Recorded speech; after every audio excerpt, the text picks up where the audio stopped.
Good afternoon, everyone. We are pleased to introduce our speaker, Cheng. Some of you may know him. Cheng actually got his PhD here at the end of 2019, just before COVID. And then he started a postdoc at Columbia University, Lamont, at 2020. So when he was here, he mainly worked on tropical extratropical interaction and impacts of MJO and ENSO and stuff. When he moved to Columbia, his postdoc, he expanded his research towards extratropical polar interaction as well as stratosphere troposphere interaction. So broadly, the interaction between all the different components of the system. So last January 2024, he came back to us as a research scientist working again on tropical interaction, but with a more focus towards application to weather prediction. To the prediction of precipitation. That is a collaborative project that we have with NOAA CBC, and he's developing some tools that will hopefully be implemented at CBC within a year or two. And so today he's going to talk about some of the background why we actually look at MJO as a predicting tool. And describe a little bit about the tool that he actually has developed. So let's welcome him. So thank you, Edmund, for the introduction. Can everyone hear me? Great. Yeah, so the last time I made a presentation in this room was when I was doing my dissertation defense for my PhD. So it's nice to give a presentation again here. So the topic today is subseasonal impacts of weighted Julian oscillation, the MJO, on the extratropical weather dynamics and predictions. So I'd like to acknowledge my collaborators, of course, my PhD advisor, Edmund Cheng, also Haimi Kim, Minghua Zhang, and Wanqiu Wang, who were in my PhD committee, and also Emerson LaJoy and Shan He, who I'm currently collaborating with.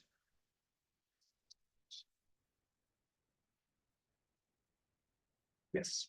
So before going into the MJO teleconnection, let's take a look at the big picture. That is subseasonal to seasonal prediction, or we call it the S2S prediction. So this figure shows our prediction scale at different time scales.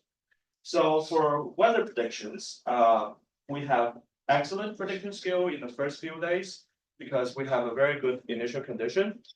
And for weather forecast, we care about daily weather. And when we go into day 10 or week 2 forecast, because the atmosphere is chaotic, so there's exponential growth of the initial error. So we don't have much prediction scale in week 2 or week 3. On the other end, when we look at seasonal forecasts or seasonal outlooks, so here we know that we are no longer being able to predict daily weather. So we focus on monthly values or seasonal mean values. At these time scales, we have fairly okay prediction scale because ENSO seems like ENSO plays a significant role on these time scales. And we can predict ENSO at least out to a few months, and we understand ENSO teleconnections pretty well. So we have fairly okay prediction skill on seasonal time scales. But in between, that is subseasonal prediction, which we care about prediction on week 3, week 4, or even up to week 6, 7, or 8. So here we care about weekly averages. And on this time scale, we no longer benefit from the initial condition. And also, seems like ENSO still plays a role on subseasonal time scales. But if we think about the ENSO impact, it's relatively similar on the weekly time scale compared to this impact on monthly or seasonal time scale. But when we care about weekly averages, the variability of noise is much larger than monthly timescales or seasonal timescales, which means like the impact of ENSO, the signal to noise ratio becomes much smaller on weekly timescales, meaning we don't benefit that much from boundary conditions like ENSO anymore. So then for subseasonal predictions, it's really a predictability desert. And on these timescales, what we are trying to do is we try to find phenomena that are on subseasonal timescales or their life cycles are on a few weeks. And we try to find these things and to see whether we can predict them. If we can predict them, then we may have some predictability. So things we can look at on S2S predictions, of course, include ENSO. Also things like land surface memory, which can modulate summertime temperature and precipitation. The stratosphere polar vortex, for example, the several stratosphere warming events, we can probably predict them out to 1 or 2 weeks. And then it takes a few weeks for the signal to propagate downward from the stratosphere into the troposphere to modulate tropospheric circulation. So the entire process takes a few weeks, and we have some predictive skill on the SSW events. And what we are going to talk about today is the MJO. So the MJO, the maiden Julian oscillation, is the dominant mode of tropical interseasonal variability, characterized by a large-scale eastward propagating convection. So this is a schematic diagram for the MJO. So we have this region with enhanced convection in the tropics, and this enhanced convection will slowly propagate eastward. So one way we can define the MJO is to separate that into 8 different phases here. So these are the precipitation composites for different phases. The green and blue color shows enhanced convection. So from these composites, you can see the convection is moving eastward. So the way to define the MJO into these 8 different phases is what we usually use an index to define them. So the most common one is the real-time multivariate MJO index, or we call the RMM index. So we use the EOF of lunar wind and also outgoing long-wave radiation, which represents the convection, to define the index. So what we can do is we can look at this phase diagram of the MJO. The x-axis is EOF1 and y-axis is EOF2. So for each day, we can plot the PC value here and connect them together. So for this figure, I think it starts from November last year over here, and then the MJO moves counterclockwise. So this is the observational MJO out to the end of December last year, and the color lines are the predictions from our dynamical models. So you can see the MJO moves counterclockwise in this phase diagram, which means it goes from phase 1 to phase 2 to phase 3 and then to phase 5, 6, 7. And correspondingly in this figure, you can see that it means the MJO or the convection is moving eastward. And this figure also shows the amplitude of the MJO. So basically the distance from the center point of this figure shows the amplitude of the MJO. And usually when the amplitude is larger than 1, so 1 is outside this circle, we call the MJO is active. And when the MJO is within this circle, then we say the MJO is inactive. And nowadays, our dynamical models can skillfully predict this index out to a few weeks. So the MJO is a tropical phenomenon, but its impact is not within just the tropics. As we know, if we put diabatic heating in the tropics, it will lead to an upper level divergence. And this divergence will excite Rossby waves that propagate into the extratropics and modulate extratropical circulation. And indeed, we can see this impact in reanalysis data. So what we are looking at are 300 hectopascal geopotential height lag composites. We're looking at MJO phase 3 here. Basically, lag composites are composites that we find a specific MJO phase, and we look at what happens after that specific MJO phase. The reason we want to look at lag composite is because the MJO excited Rossby wave can take a few days or up to 1 to 2 weeks to propagate into the extratropics. So the largest impact usually happens after a specific MJO phase. So we can look at the composites here. The top left panel is the lag 0 composite for phase 3. The green contours here shows the outgoing long wave radiation anomalies, which represents convective anomalies in the tropics. And the shadings represent the geopotential height anomaly. So you can see there's already a wave train developing over the North Pacific and propagating into Alaska. And then 4 days later, these anomalies become stronger, and then the wave further propagates into the eastern part of North America. And then 4 days later, it propagates into the North Atlantic. So which means indeed we see these Rossby waves that are excited by the MJO in our reanalysis data set. And another utility of these lag composites is actually we can apply them in subseasonal predictions. For example, we are looking at a composite for geopotential height here. We can make composites for temperature or precipitation out to week 3 and week 4. And for forecasters, they can look at these composites and determine, okay, what's the MJO anomaly in weeks 3 to 4, just based on the information at day 0. So we are looking at what's happening in day 0 and what will happen after a few days in the extratropics. So that's a very brief introduction. This is the outline of my talk. So first, I will talk about a measure to highlight the MJO extratropical impacts, and then I'll discuss discuss some of the factors that can modulate the MJO teleconnection. And at the end, I'll talk about predictions in our dynamical models and statistical models. So first, let's talk about the MJO impacts. I'll focus on the MJO impacts on extratropical cyclone activity and precipitation. We also analyze the MJO impact on surface temperature here, but in our paper, but I will not discuss it here. So extratropical cyclones account for much of the high impact weather in the mid-latitude, especially in winter, including extreme cold events, high wind, and heavy precipitation. So for here, we're using an Eulerian way to define the activity of the extratropical cyclones. So we apply a 24-hour difference filter on mean sea level pressure data.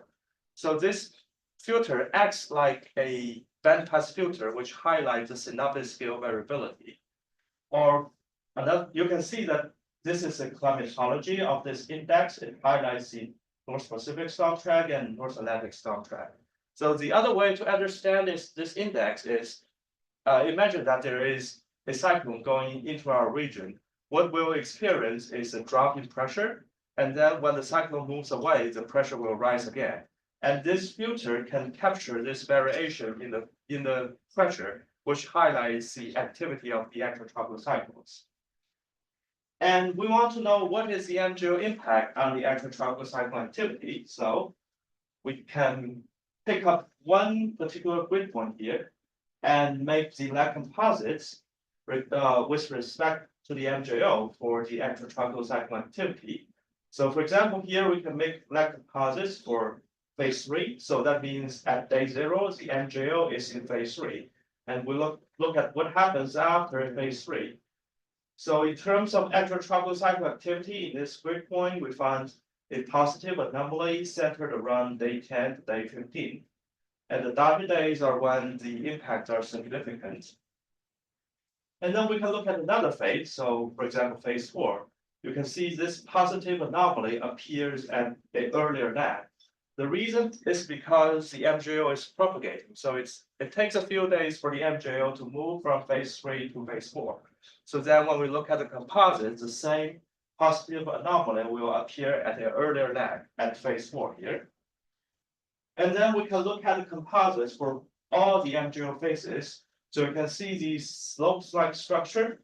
We have positive anomaly here and negative anomaly here, which is because the propagation of the MJO. And also the other important point here is you can see the strongest MJO impact is not are usually not at day zero. So that's the reason we need to look at the lag composites. So this is the MJO impact for one particular grid point, and then we want to know what's the MJO impact for all grid points. So what we can do is we can calculate the mean square of all these values in this composite. So if the MJO is leading to larger anomalies at different lags or different phase, then the mean square of all these values, which represents the variability, will become larger. So then the mean square value could represent the MJO induced variability across all different phases and different lags. And for each grid point, we can calculate this mean square value and plot it here. And for every grid point, we can repeat the same process. So basically, this figure represents the MJO related variability at all MJO phases and all lag times. And we can also test the significance and evaluate the signal to noise ratio of this MJO impact. What we can do is we can use a Monte Carlo approach or bootstrap approach.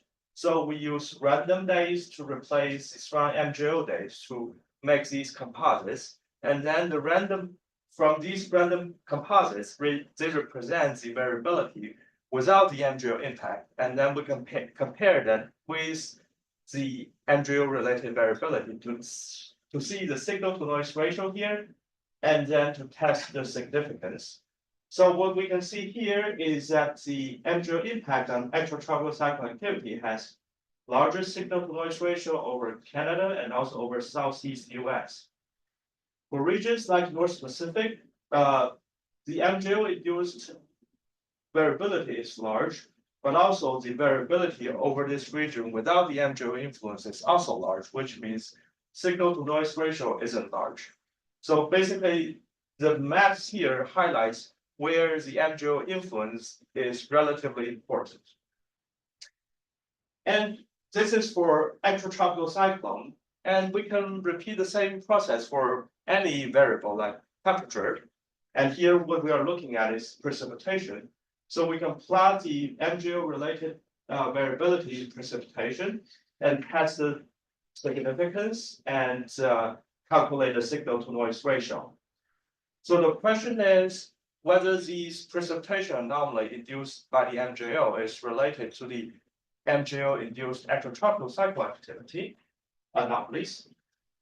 So we can look at a few examples here. If we look at the MJO impact on extratropical cyclone activity, we can use these two regions with high signal to noise ratio, so one over Canada, the other over Southeast US, and then we can look at the lag composites of these two regions. So the left one is for the Canada region, the right one is for Southeast US.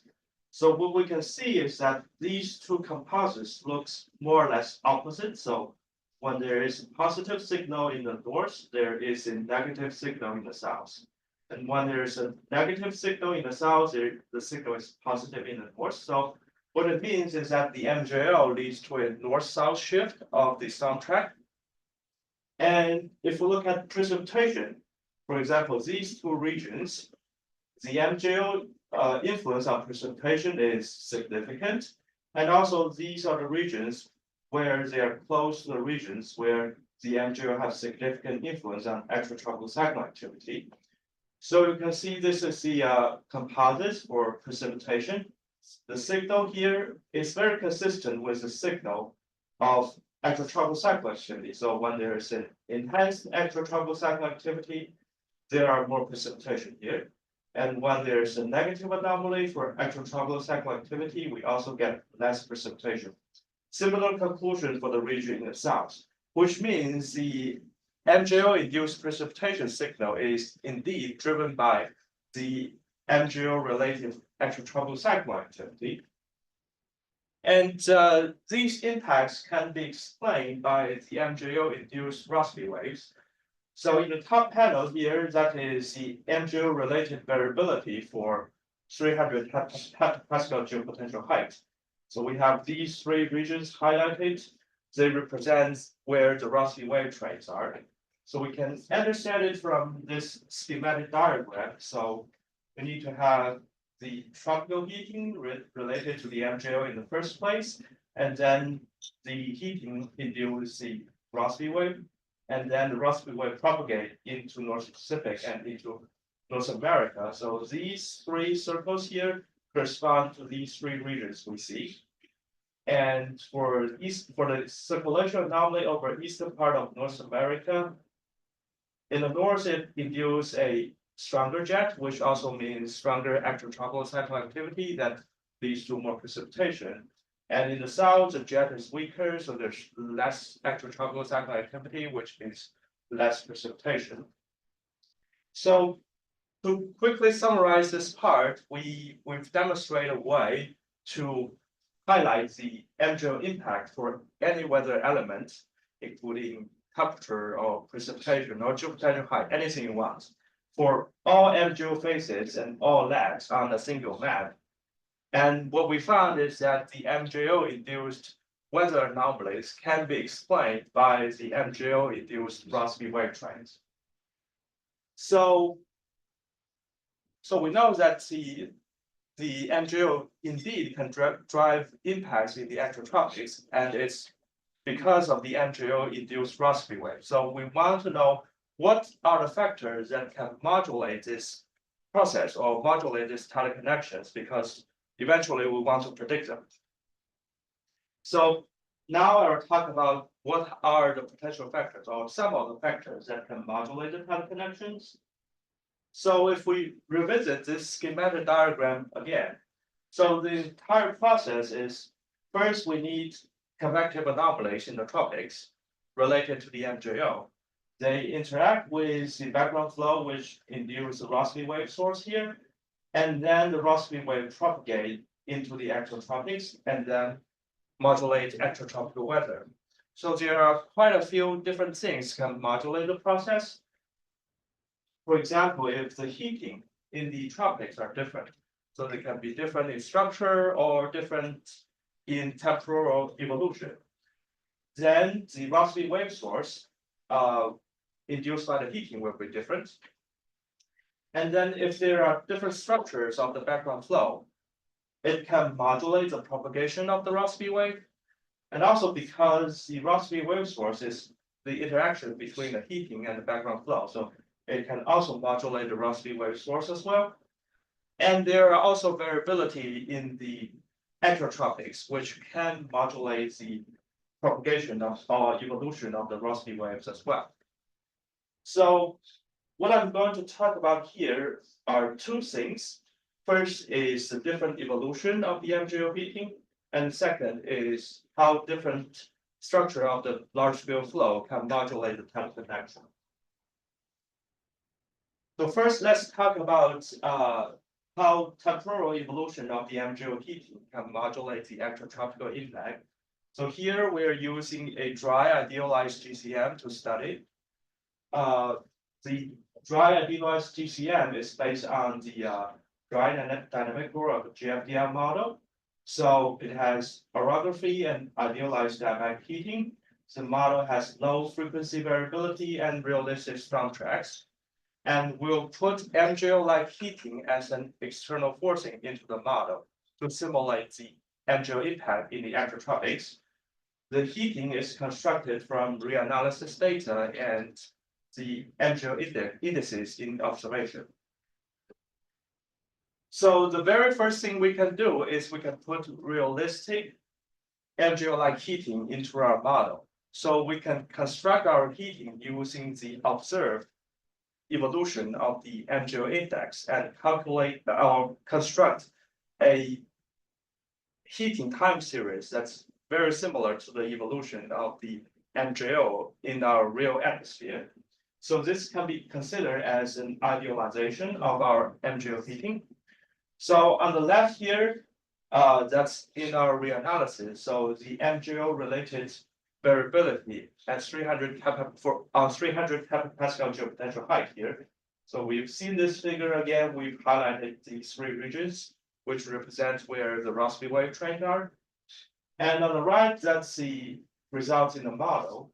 So you can see the model can capture these three centers as well, representing the MJO induced Rossby waves. It looks like in this figure that the MJO impact in the model is smaller than that compared to that in reanalysis. But note that for the model here, we have 1,000 ensemble members, and each member consists of 36 winters. And for reanalysis, that's just 36 winters. So if you look at individual ensemble members in the model, actually, we can find similar magnitudes of the extratropical impact, but the impact over Alaska and also over eastern part of North America can shift around. Like in some members, it's further westward, while in some members, it's further eastward. So then when we average all the 1,000 ensemble members together, the overall signal is weaker. But I don't have much time to discuss about this, but overall, the model does a reasonable job in terms of capturing the MJO extratropical influence.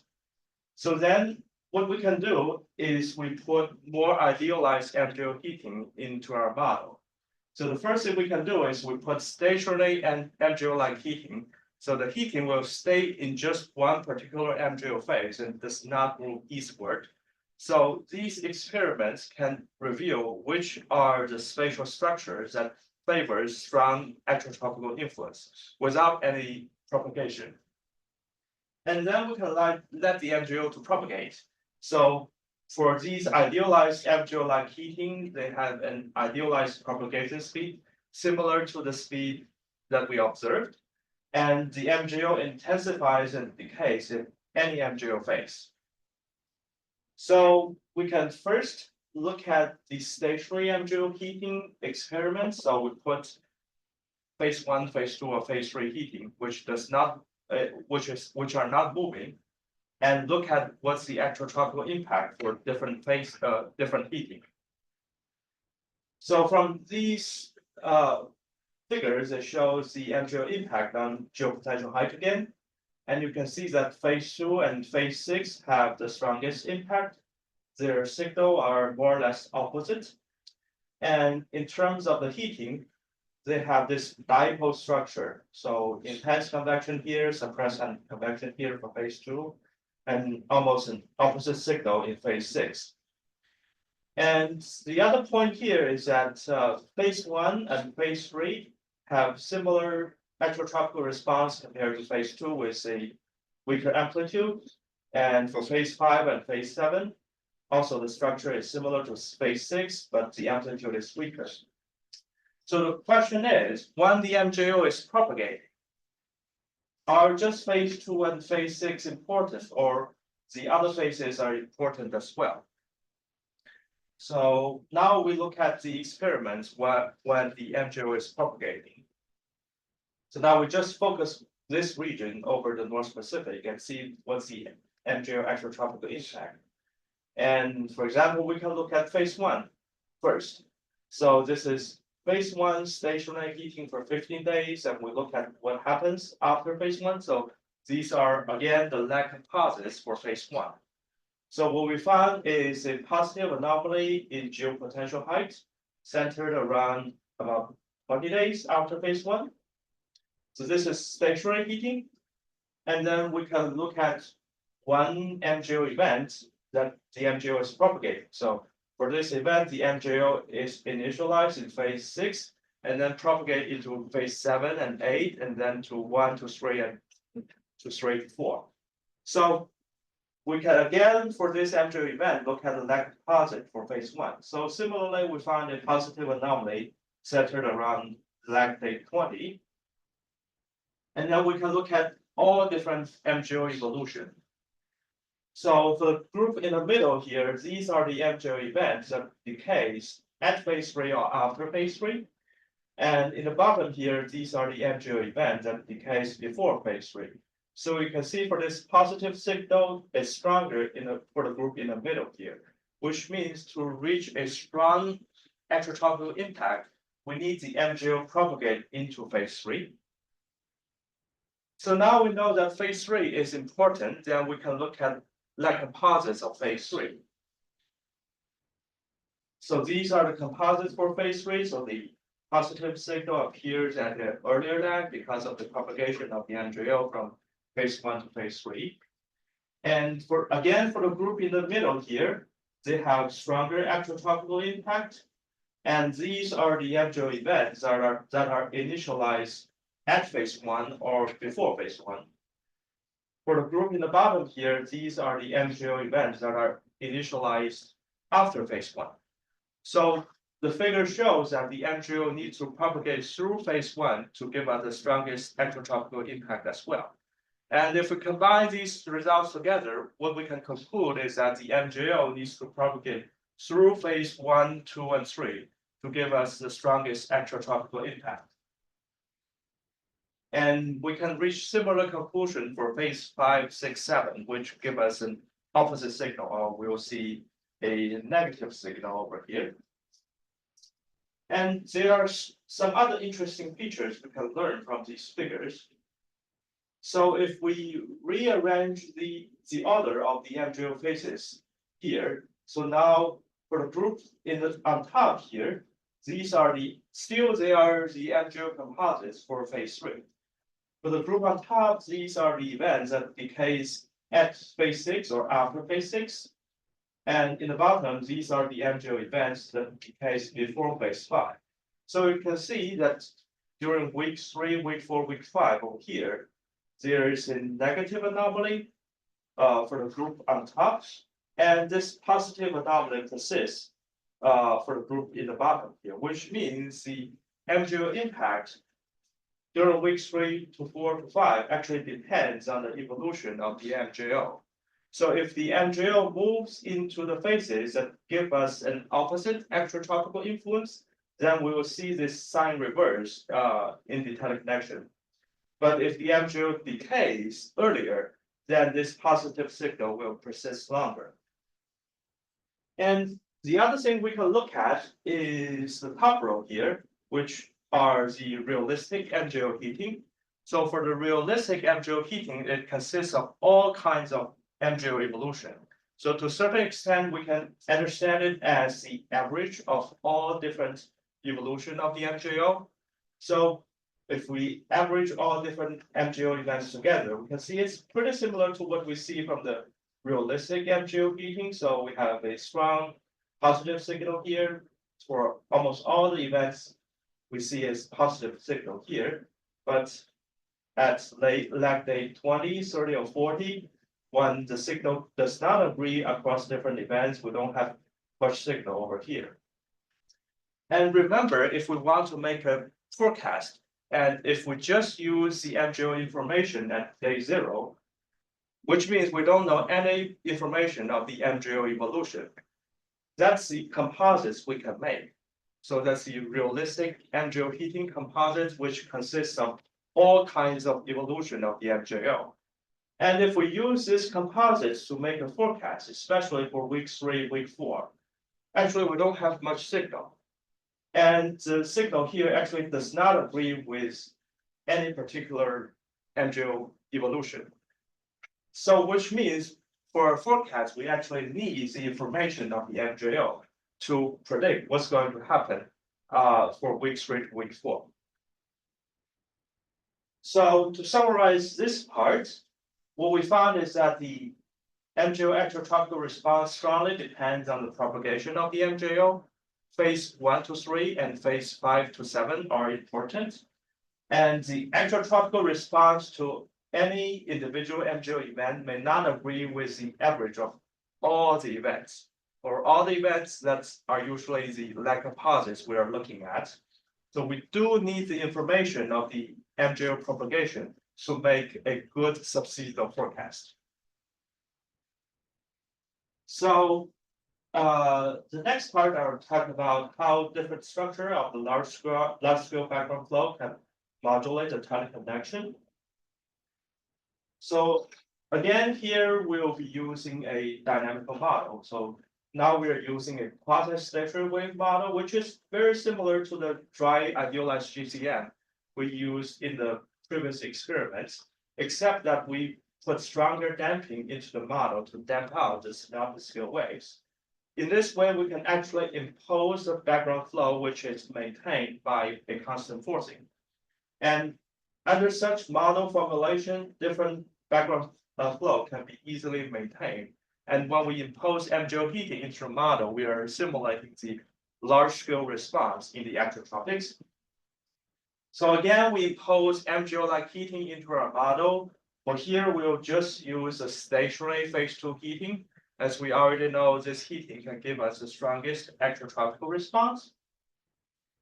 And then we can construct different structures of the background flow. Of course, we can use a winter climatological flow as one of our background flow in a simulation. And also we use the first 3 EOFs of the monthly mean ER interim wind at 300 hectopascal. So we use these 3 different EOFs, and we can construct different background flow by using the winter climatology plus or minus 1 standard deviation of the EOF. So by using these EOFs, we can construct 6 different structures of extratropical background flow. So in total, we have 7.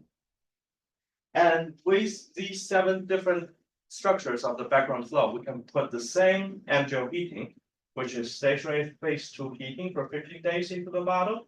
And these are the extratropical response in different background flow. So remember, the heating is the same, which means the difference here is purely due to the difference in the large-scale background flow.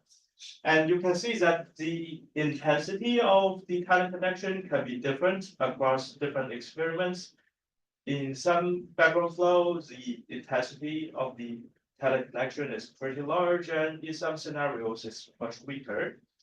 And there are also interesting features here. For example, if you look at negative EOF2 here, the impact over the North Pacific is stronger than that in the climatological background flow, but the influence over North America is actually weaker than that compared to the climatological background flow, which means the background flow is not only modulating the intensity, but also modulating the propagation of the Rossby waves. So we look at a few different things that can modulate the Rossby wave propagation and evolution in the extratropics. I only have time to discuss this part, which is the propagation of the Rossby wave, modulated by the mid-latitude waveguide or the stationary wave number. So a little bit equations here. So the stationary wave number is derived from the dispersion relation for plane waves barotropic Rossby waves. So this is the dispersion relation.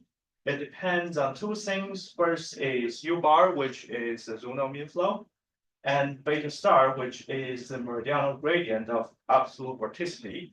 So it consists of 2 things. First is the gradient of the planetary vorticity, and also the contribution of the background flow. And for stationary Rossby waves, omega equals to 0 here. So then we can easily derive this equation for stationary wave number, which equals to the square root of beta star over U bar. So now this actually purely depends on U bar here, because beta star also depends on U bar. And this number is the total wave number that stationary Rossby wave can propagate in the specific background flow structure. So the background flow structure is determined by U bar. And this number actually does not always exist, because beta star can be negative, or the gradient can be negative, or the mean flow can be easterly. So over these regions, there are no values for Ks, which means stationary Rossby wave cannot propagate into these regions. And for the MJO induced Rossby waves, they are stationary or at least quasi-stationary, so they should also follow this constraint. And then we can come back to our experiments. We can plot the stationary wave number in the shadings here for different structure of the background flow. So the white regions represent where stationary Rossby wave cannot propagate into. And we can focus just in the extratropics. And for the climatological background flow, you can see this white region is over the western part of North Pacific. So over the eastern part of North Pacific, the Rossby wave can still propagate northward from North Pacific into Alaska here. So the contours represents the vorticity anomaly induced by the MJO heating.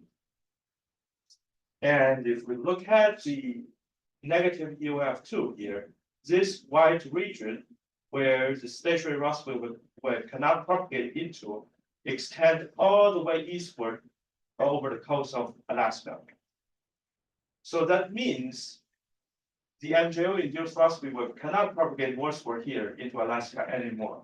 So we don't have any vorticity anomaly contours over North America. Similarly, for the positive UF1, this white region also extends eastward a little bit. So there is weaker propagation northward. And if we come back to the geopotential height impact map again. So for negative UF2 here, we know that the background flow does not allow the Rossby wave to propagate northward here. So although we see strong impact over North Pacific, we don't see much impact over North America. And the wave is more or less trapped in the North Pacific. Similarly, for positive UF1, there is weaker propagation northward. But for other scenarios, the background flow allows the Rossby wave to propagate northward from North Pacific into Alaska. So in these background flow structures, actually, we see much stronger impact over North America. So we can summarize the discussion here using this schematic diagram. So the structure of the background flow determines the region where stationary Rossby waves cannot propagate into. When this region extends eastward to the coast of Alaska, although there can be strong impact over North Pacific induced by the MJO, we don't see much impact over North America. It's interesting, the color. And in other scenarios where the background flow allows the Rossby wave to propagate northward here, then we can see strong impact over North America induced by the MJO. So I think I have about 15 minutes left. So for the remaining 15 minutes, I'll talk about the prediction. So how we are utilizing the MJO teleconnections in our prediction tools. So right now, we actually have a operational subseasonal outlook, which is produced by the Climate Prediction Center, CPC. So this is an example of the outlook. This is outlook for weeks 3 to 4 precipitation. There's also an outlook for temperature as well. So the outlook is derived from both dynamical forecasts and also statistical tools. So we'll talk about the predictions in both tools. So for dynamical models, there are quite a few models that actually, these are numerical models, like weather forecast models that runs into the subseasonal timescales and can give us a prediction. So these models provide near real-time ensemble forecasts and also reforecasts. So for reforecasts, these are forecast runs using past analysis as initial conditions.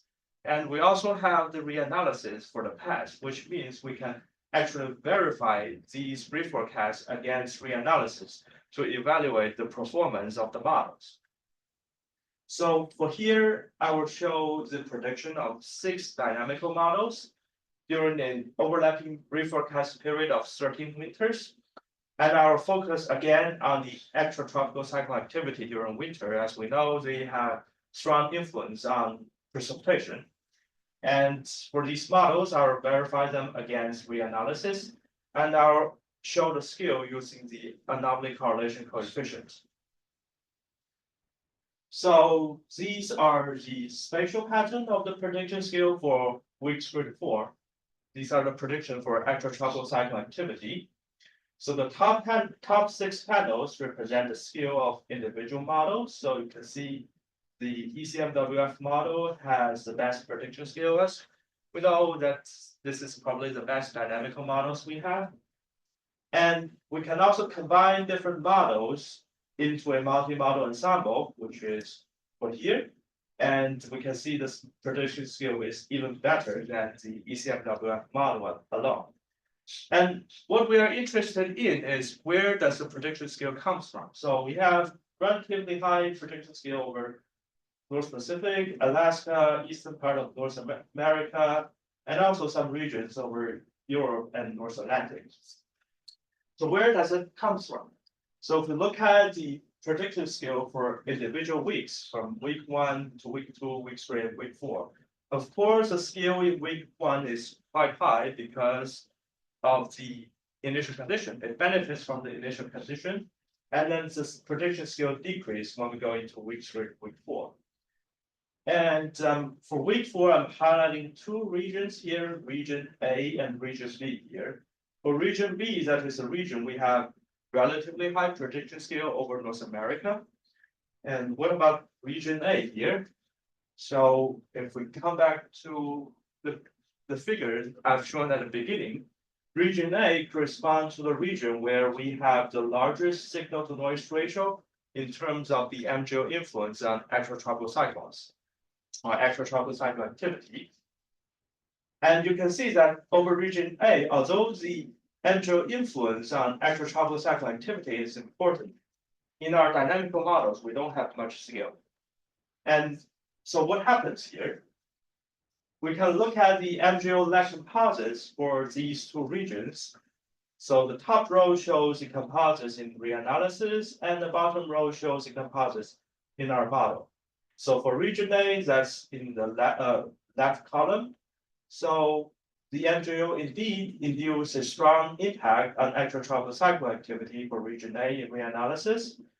In our model, it can more or less capture the big picture of it. So we have negative anomaly here and positive anomaly here, which is similar to that in reanalysis. But if you look at that in detail, in reanalysis, for phase 3, lag day 16, so which means that around week 3 here, there is a significant negative signal, which is missing in our model. And the model says after phase 3, in weeks 3 to 4, there is a positive anomaly, which is not there in reanalysis. So this positive anomaly is either at the same phase, but at an earlier lag, or also at the same lag, but at a different phase, which means the model is not correctly capturing the MJO impact at the correct phase or the correct lag time. And for region B here, where the prediction skill is relatively high, the MJO actually does not contribute much, or does not have much impact on extratropical cyclone activity, especially for weeks 3 to 4, which means the skill over here does not come from MJO. So where does the skill come from? So we can look at the impact of ENSO or the stratosphere.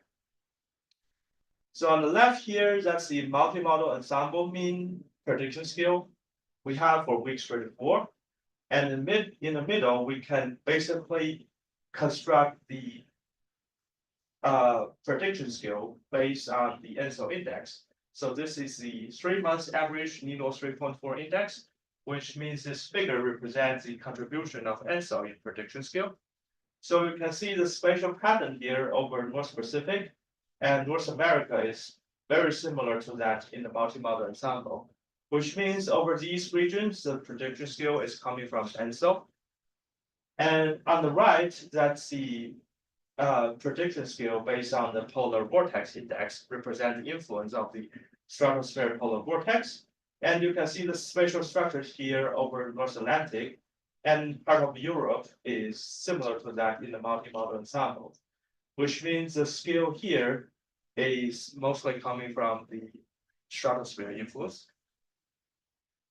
So to summarize the dynamical models, what we found is that, at least for now, ENSO and the stratosphere polar vortex are the major source of predictability in our models. The MJO teleconnections is not correctly captured by our models, which means potentially we can further improve our models. And for the very last part, I will talk about using statistical models and applying MJO teleconnections for our subseasonal predictions. So statistical models are also being used at the Climate Prediction Center to support their week 3 to 4 outlooks. And most of the tools they're currently using are the conventional statistical tools, which are trained with observational data using simple statistical methods like multiple linear regression. And studies have shown that these statistical models are doing a reasonable job. In terms of their week 3 to 4 prediction skills, they have similar skill as the dynamical models.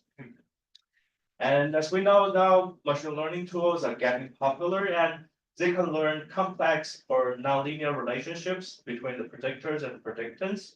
Because of that, they usually require a large amount of training data. So actually people train these tools using climate model simulations when doing a subseasonal to seasonal forecast. And studies have shown that these machine learning tools can skillfully predict large-scale patterns of circulation, temperature, or precipitation.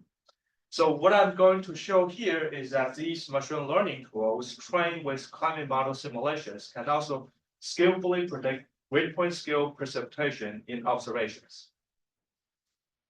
So to do that, we use the ENSO indices and the MJO index in the past 2 weeks as predictors. So as we discussed earlier, we need the evolution or the information of the MJO evolution to give us a better prediction of the MJO. So for here, we are not just using the MJO information at day 0, we also use the past evolution of the MJO as well. And we use these predictors to train prediction tools to predict weekly or biweekly precipitation during winter.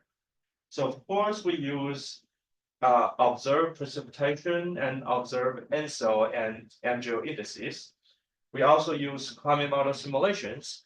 So we use the NCAR CSM2 large ensemble, which is a SIMIP6 class model with 100 ensemble members. And then we obtain the precipitation ENSO and the MJO from the model fields. And then we train 3 different statistical prediction tools. The first one is the observed multiple linear regression, which is a conventional statistical prediction tool. So we train the multiple linear regression tool using observational data, and then use a leave-one-year method to evaluate the scale. And for the second tool, we're still using multiple linear regression, but now we train it with 80 members of the CSM2 large ensemble. And in the third tool, we're using the same training data, that is 80 members of CSM2 large ensemble, but now we're training a machine learning tool called gradient boosting. So this is a decision tree based method, and then we optimize the tool using the remaining 20 members. So for these 2 tools trained with CSM2 data, they can be used to predict observed precipitation by using observed ENSO and the MJO as inputs. So during this process, the tool is purely trained and tested with CSM2. There's no observational data in the training or testing process. And I'll show the prediction skill again using anomaly correlation coefficient. We've tried a few different machine learning methods as well, including neural networks, and they produce similar prediction skill as the gradient boosting. So here is the prediction skill for precipitation for weeks 3 to 4 in observation. So the top panel is the conventional tool. So that's the multiple linear regression tool trained with observational data. The middle one is a multiple linear regression tool trained with CSM2. And the bottom one is a machine learning method. So you can see the machine learning method has the best predictive skill, while the conventional tool has the lowest level in terms of skill. So the gain in skill from the conventional tool to the machine learning tool is because of 2 reasons. So first, if we compare the bottom panel and the middle panel here, we are using the same training data, but when using a machine learning method, it performs better than the linear method. This is probably because the machine learning method can learn nonlinear relationships. The second reason is when we compare the middle panel and the top panel here, we're using the same multiple linear regression method, but when we train it with CSM2 data, it performs better. this is a very interesting result because we know that climate models have biases in teleconnections. So which means for here, we are using bias data for training. And using bias data for training, it actually predicts better than training with unbiased data. So the reason is because we use more than 5,000 years of data to train the CSM2 tool. But for the conventional tool, we're using about 40 years of data for training. And to illustrate that, we can look at this figure here. So the y-axis is the domain average prediction scale. The blue color is a scale in predicting CSM2 testing data. The red color shows a scale in predicting observational precipitation. The dashed lines represent the scale when we use all 80 members of data to train our multiple linear regression tool. And for the solid line, we vary the amount of training data, ranging from 1 ensemble member to 30 members. So each member is equals to 72 years here. So we can see that from the solid lines, when we increase the amount of training data, the prediction scale gets better. And we need about 30 members, which is about 2,000 years of data to saturate the prediction scale. Or with that large amount of data, we can get a robust statistical relationship. When we are using less data, then we are not getting a robust statistical relationship, then the prediction scale is lower. So then that's not surprising from the black cross here when we are just using about 40 years of data to train our conventional tool, the scale is expected to be lower. So for the statistical tool or the machine learning tool, what we found is that the machine learning tool trained with climate model simulations can skillfully predict grid point scale precipitation. They outperform the conventional tools. And the gain in scale is due to two reasons. First, the machine learning tool can learn nonlinear relationships. And second, we use much more training data when training the CESM2 tool. So finally, what are the implications of the studies? So the MJO extratropical teleconnections are influenced by quite a few reasons. So I've discussed the impact of the first two factors, the evolution and propagation of the MJO heating, and also the structure of large-scale background flow. There are also other reasons that can modulate the teleconnection, which means actually accurately predicting the MJO extratropical impacts may still be challenging in our subseasonal prediction models because we need to get all these factors correctly to make a good prediction. And what we can leverage from these results, so we know that the knowledge of the MJO phase and amplitude on day 0 is incomplete to give us a good subseasonal prediction. We need the information of the MJO propagation and evolution. So when we are building our statistical models, we're already using the MJO history or the past evolution of the MJO before day 0. So what we are doing right now is we are developing hybrid models, so we can use the dynamical forecast of the MJO. So our dynamical models are predicting the MJO indexes pretty well in the first few weeks. And if we can employ these indices or the prediction of these indices, which means we'll be utilizing the future evolution of the MJO in our prediction tools as well. We can probably further enhance the prediction scale in our machine learning methods. So these models are currently being developed and potentially to be transitioned to the Climate Prediction Center to support their operational subseasonal forecast. So I think I will stop here and take questions. Yeah, thank you. So any questions? Oh, sorry.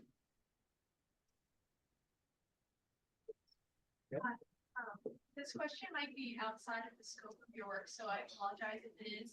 But the question I had was related to the 3 regions where the MJO relationship to the ECAs were greatest. Did you happen to look to see if the over your seasons were the high impact events within those regions related to the MJO phase, we're just looking at a case by case basis instead of just over the seasons regarding high impact events in those regions. You mean individual individual events across different seasons in terms of the MJO impact? Like if in region 2, for example, Okay, were the high impact events in those regions related or at a time where the MJO was active for that phase? It's like trace back. An MJO event to a specific high impact event, say that, oh, because of the MJO, it enhanced the rostering wave that caused a strong. oh, yeah, so I think if you trace back to, for these high impact events, you can definitely find some of the events are at least consistent with the MJO impact in the composites. So you can definitely trace back to that. But to determine what's the relative contribution of the MJO, then you probably need to run models. So, for example, if in the past week, there is very warm temperatures over Alaska, they are above freezing for a few days during the middle of January. And if you look at the MJO impact on temperature over Alaska and also the MJO phase, so just based on the composites, the MJO will lead to a warm anomaly over there. But maybe that's not the only reason for a very strong anomaly. Yeah, but the MJO could contribute to these events. And if the MJO is contributing, then there is potential predictability for these events as well on subseasonal timescales. Yeah, thank you. Yes. I have sort of a related question. I'm not super familiar with the literature, but is there an idea of, like, for instance, how much cold season rain on the West Coast comes from an MJO influence? Like, have someone done a study where they take MJO out of CSM and see how that affects like variables like average rainfall West Coast or elsewhere? Yeah, so the first thing I want to emphasize is that the MJO leads to variability. So if you average over a season, because the MJO is an oscillation, which means it leads to positive and negative anomaly, or both positive and negative anomaly. So average over a season, probably you don't see much influence because of the MJO, but we can take a look at the variability in terms of the MJO influence. So you can see the signal to noise ratio here, which means how it represents how large the MJO related influence is.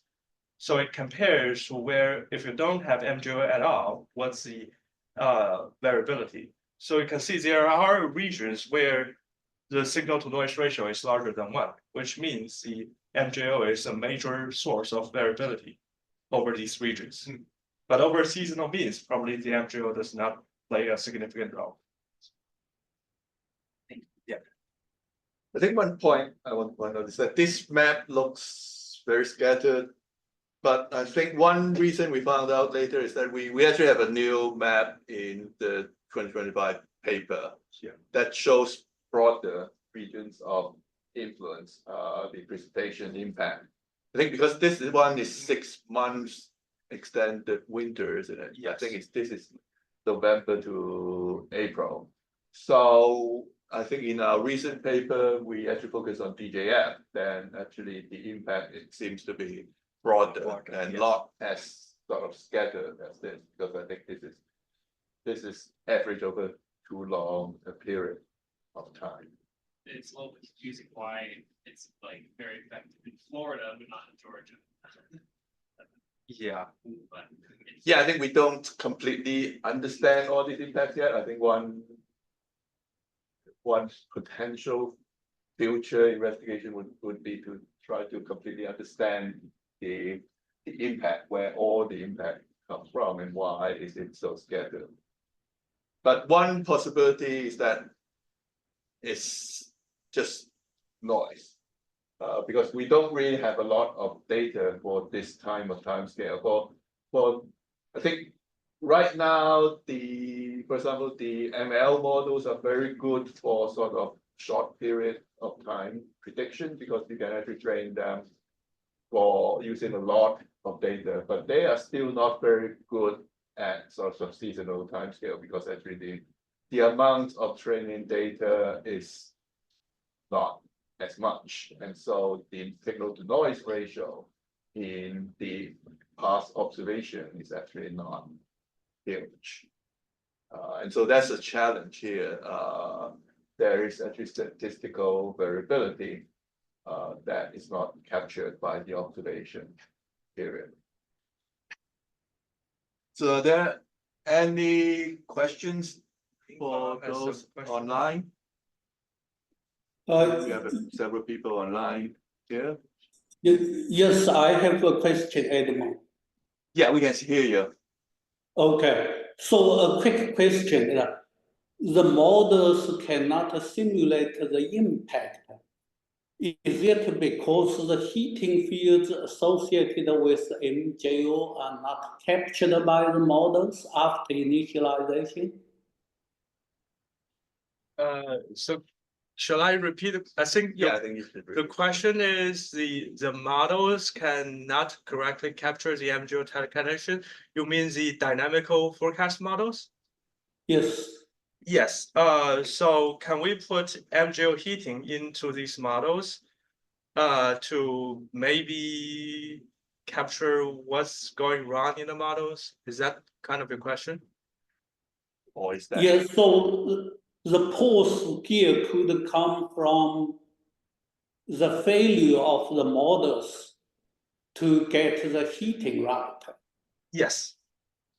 Yes. So I think there are quite a few different factors that can drive the model deficiency. It's either model are not correctly capturing the heating, or there are biases in the background flow, and there could be other processes. I think definitely is a great point to run models with like say we nudge the heating in the tropics, or we sort of nudge the background flow here. So challenging for university groups to do that, because running those models are not easy, especially the forecast models. But I think we do see like ECMWF, they're doing experiments like that. So they nudge the heating or nudge the background state to see where the model deficiency comes from in terms of the simulating the MJO teleconnection. Thank you.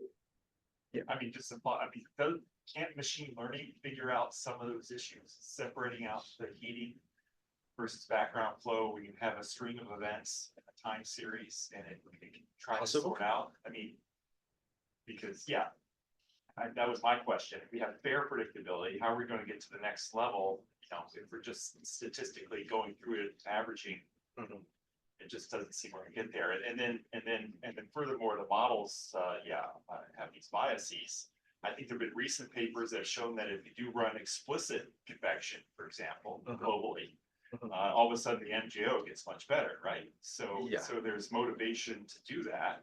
If someone can run enough cases to show that you can get a next jump in skill, then maybe the computational power can be found out there to do that. Yes, of but course. you have to run those experiments. Yeah, someone needs to run the experiments. But I worry that, we're averaging and coming through, but we don't fully understand the role of that heating, which seems critical, right? And if you have a pattern on a given week or 2 weeks, there'll be times where it works out, it's like this week in Alaska, and other times will not. Right. But we should be able to figure those out and then parse through, is it a heating problem or a background flow problem? Yeah, I think it's definitely a way to go, but we need data. Yes. Yeah, not sure the reforecast data are enough, especially because most of the reforecasts, they don't have very frequent initialization, like once a week or twice a week. And at the beginning, they are very similar. So they don't have much variability across different ensemble members. So I don't know, do we have enough data to use machine learning data method to determine just based on the reforecast? Maybe we can try, yeah. For using climate models, I think the challenge is we don't have a prediction for that. So then, of course, we can still learn about how different structure of the heating or how background flow modulate the teleconnection in these climate models. Yeah, I think that's another possible way to go. Okay, I think we probably should end here. So we're at lunch over at Discovery. No, not Discovery. Challenger. And and I think Cheng will be glad to meet with some graduate students after the lunch. And he was at Lamont, and some of you may actually be considering going to Columbia after your PhD here or other places as a postdoc. So